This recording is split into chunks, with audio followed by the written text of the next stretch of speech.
You've seen the headlines, you've seen the photos, but for years we've all been looking at the wrong person. We've been so focused on the tension between Harry and William, or the drama with King Charles, that we missed the shadow lurking in the background of almost every single pivotal moment in Meghan Markle's life. January 2026 changed everything. A set of photos surfaced that didn't just spark a rumor, they ignited a firestorm that the palace and the Sussex PR team have been desperately trying to extinguish. The images show Meghan in Paris at Fashion Week and at Disneyland with her children. But Harry isn't the one by her side. In fact, in some of these shots, Harry is nowhere to be found. Instead, there is another man.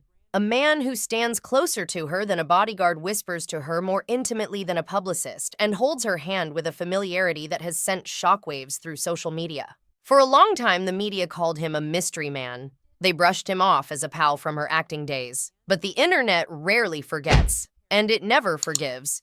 As people began digging into the archives, they realized something terrifyingly consistent. This man has been there since day one. He was there before the crown, before the wedding, and before the fame. He is the gatekeeper. He is the fixer.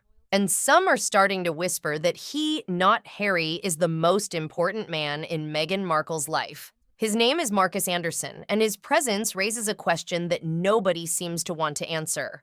Why is the man who introduced Meghan to Harry still hovering over their marriage like a ghost that refuses to leave? To understand why this relationship is so alarming, you first have to understand the world Marcus Anderson controls. This isn't about a local country club or a VIP section at a nightclub. We are talking about Soho House.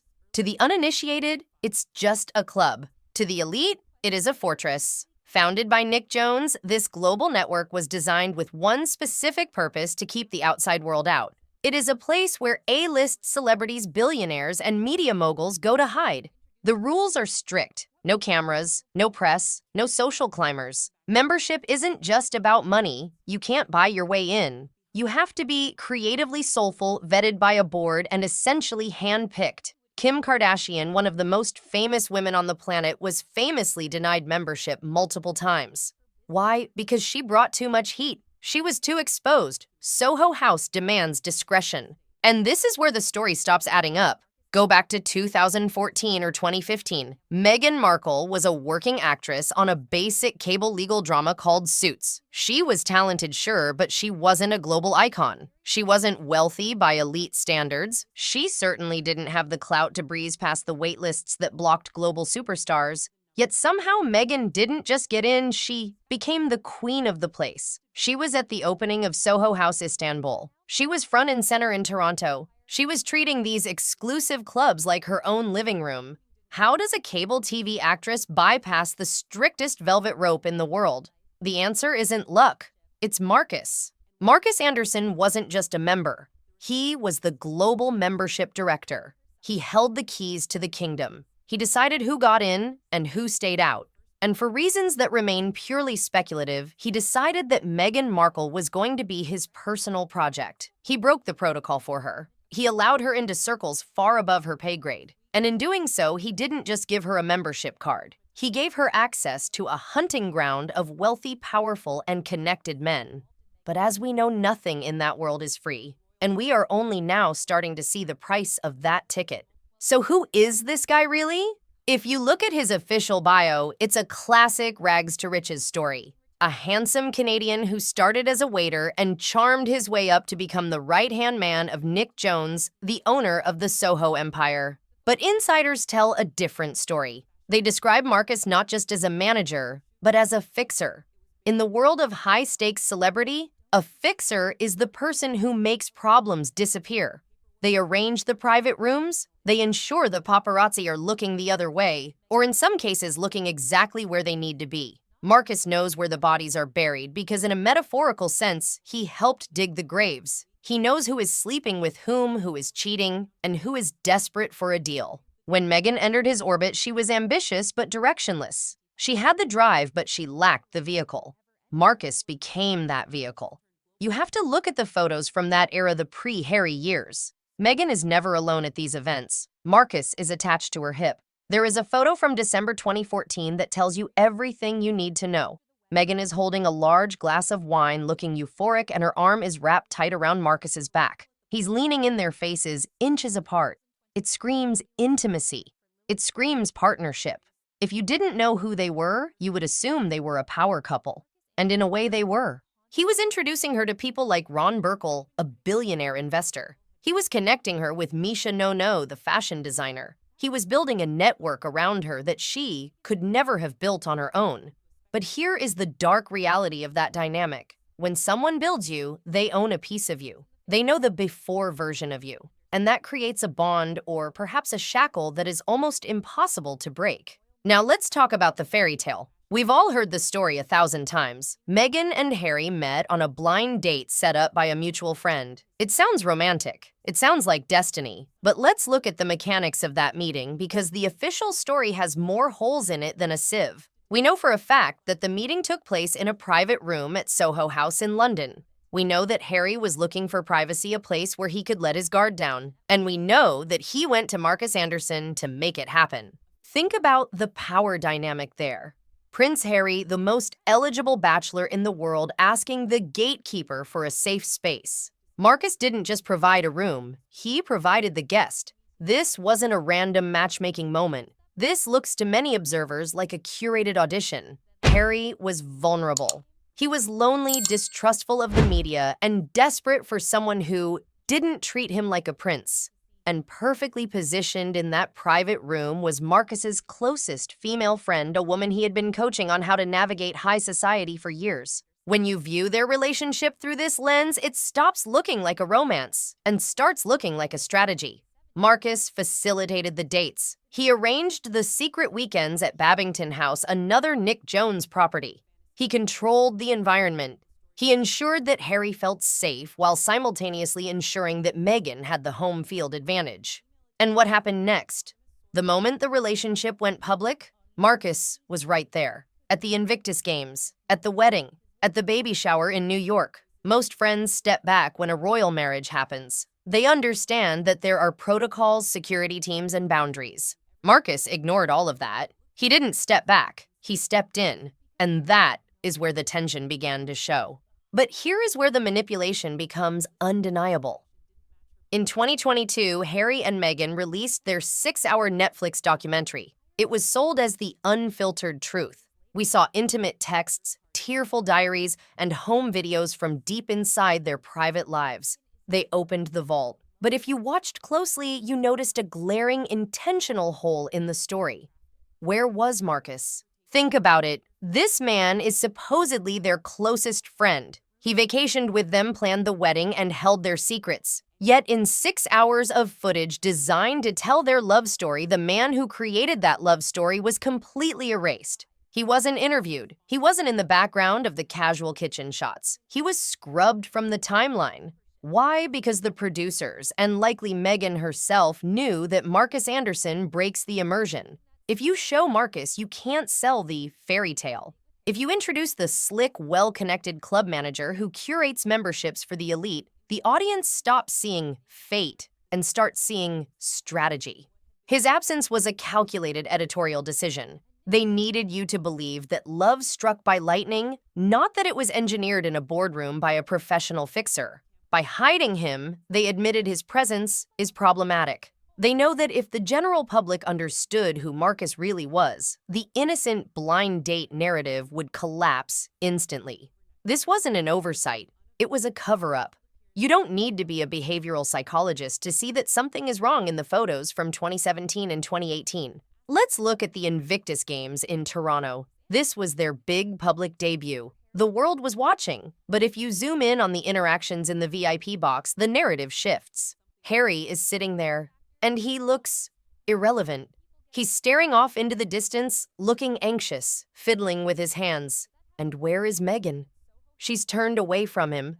She's locked in conversation with Marcus Anderson. She's beaming at Marcus, her body angled toward him, her attention fully absorbed by him.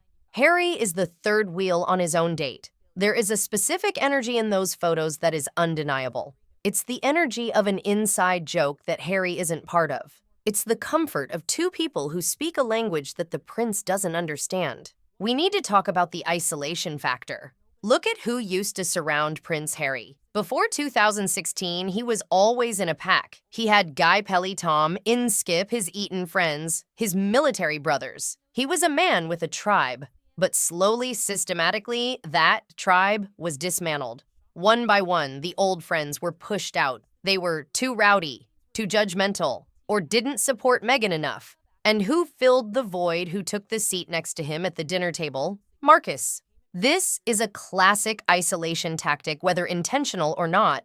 When you remove a person's long-term support system and replace it with your own hand-picked yes men, you change their reality. Harry no longer hears objective advice. He only hears the echo chamber of Soho House. He is surrounded by people who owe their loyalty to Meghan, not to the crown, and certainly not to him. Marcus acts as a buffer. In those photos where Harry looks lost and Meghan looks engaged with Marcus, we aren't just seeing a boring party. We are seeing a man who realizes he is alone in a room full of people. He doesn't speak their language. He doesn't know their secrets. He is the outsider in his own marriage, while Marcus and Meghan share the knowing glances of two people running the show. Fast forward to the royal wedding. Marcus was there, of course. Not in the back row with the distant cousins, but front and center. Then the baby shower in New York, a lavish, expensive affair that raised eyebrows across the UK. Who was the only man invited into that inner sanctum? Marcus. And then the transition to California. You would think, having left the royal family to escape the press and live a private life, that the circle would tighten. You would think it would just be Harry, Meghan, and the kids. But Marcus migrated with them. He is still there. Recent reports suggest that Harry has grown increasingly uncomfortable with this presence. And can you blame him?